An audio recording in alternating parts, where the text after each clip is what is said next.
Alright, let's talk about something you might not see trending alongside cat videos and arguing about whether pineapple belongs on pizza. Deportation. Specifically, a projected surge in deportations of Filipino immigrants across Europe in 2025. Now, I know what you're thinking. John, why are we talking about this? And why are you doing it with that alarmingly chipper tone? Well, because someone has to. And frankly, I'm running low on topics that don't make me want to set fire to a vat of mayonnaise. We're talking about tens of thousands of Filipinos facing removal, many of whom have built lives, families, and probably paid taxes more diligently than some politicians I could mention. What's driving this? Well, buckle up, because we're diving into the tangled web of immigration policies across 10 European nations. From Berlin to Brussels, Copenhagen to Rome, we're taking a deep dive into the bureaucratic labyrinth to understand why 2025 is shaping up to be a very stressful year for a lot of Filipinos. Germany, known for its efficiency, seems to be applying that same zeal to deportations. Many Filipinos came here seeking work in healthcare, a sector desperately short-staffed, only to find the welcome mat yanked away. Visa issues, bureaucratic hurdles, and a tightening job market are pushing many into precarious situations, making them vulnerable to deportation. And the impact? Families torn apart, lives disrupted, and a whole lot of skilled workers suddenly finding themselves unwelcome in the country that once beckoned them with open arms. Or at least the promise of a decent pretzel. Ah, France, land of romance, baguettes, and a surprisingly harsh stance on immigration. Oui, you heard that right.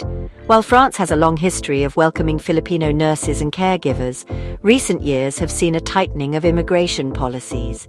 The reasons are complex, ranging from economic anxieties to political posturing, but the result is the same.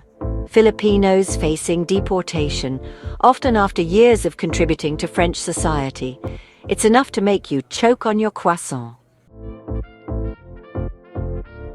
Italy, a country grappling with economic woes and a rising tide of populism, is also seeing a rise in deportations, with Filipinos caught in the crosshairs. Many came to fill domestic care roles, caring for Italy's aging population, only to find themselves facing an increasingly hostile environment. The irony is almost too much to bear. A country facing a demographic crisis, deporting the very people who could help alleviate it. Talk about cutting off your nose to spite your face. Chapter 4. Spain. From Siesta to Sayonara. Spain, a country with historical ties to the Philippines, might seem like a natural haven for Filipino immigrants, and for a while it was. But the economic downturn hit Spain hard, and immigration policies tightened like a flamenco dancer's corset. Filipinos who built lives, businesses, and raised families in Spain suddenly found themselves facing an uncertain future, caught in a bureaucratic nightmare not even Goya could have imagined. Chapter 5. United Kingdom Brexit Blues for Filipinos. Ah, Brexit, that glorious cluster** CK that keeps on giving.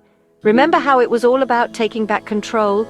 Well, apparently that control extends to making life difficult for Filipino immigrants, many of whom came to the UK to work in the NHS, the very backbone of the British healthcare system. But with Brexit came stricter immigration rules, leaving many Filipinos in limbo, facing deportation from a country they considered home.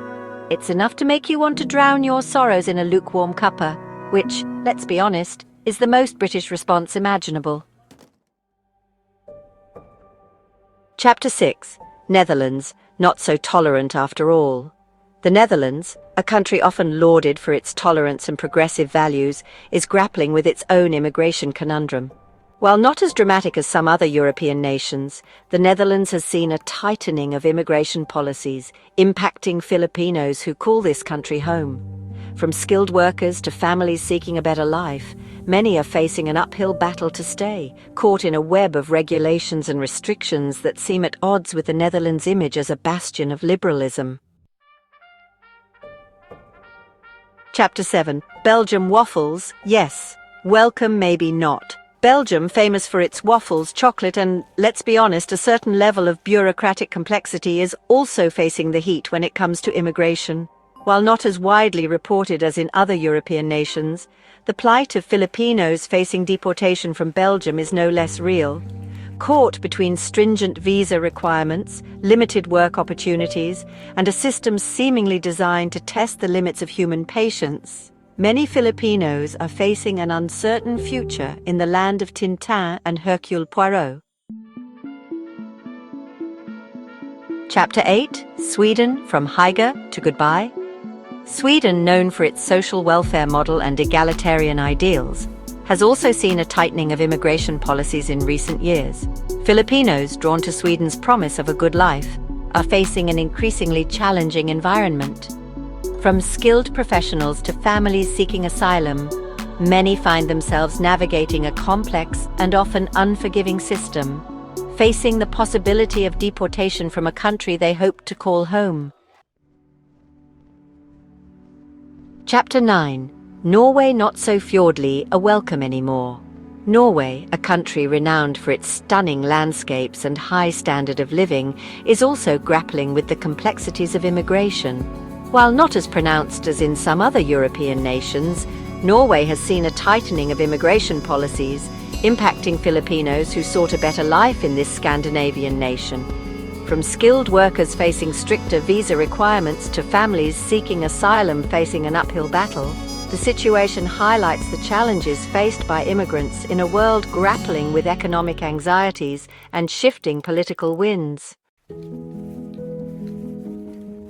Chapter 10: Denmark, From Fairytales to Harsh Realities. Denmark, a country often associated with fairy tales and Hygge, is facing its own immigration challenges. Known for its social safety net and progressive values, Denmark has also seen a tightening of immigration policies, impacting Filipinos who sought a better life in this Scandinavian nation. From skilled workers facing stricter visa requirements to families seeking asylum facing an uphill battle, the situation highlights the challenges faced by immigrants in a world grappling with economic anxieties and shifting political winds. So there you have it, a whirlwind tour of impending deportation anxieties across Europe. It's a complex issue with no easy answers, but one thing is clear: the human cost is real. These aren't just statistics, they're people's lives being upended. Governments argue that they're simply enforcing immigration laws, but critics argue that these policies are often short-sighted, cruel, and counterproductive. International bodies like the UN have expressed concerns, urging nations to adopt more humane and compassionate immigration policies. The reality is we live in an increasingly interconnected world. People move for work, for love, for a better life. How we treat those who come to our shores says a lot about who we are as a society. And right now, frankly, Europe isn't looking so good.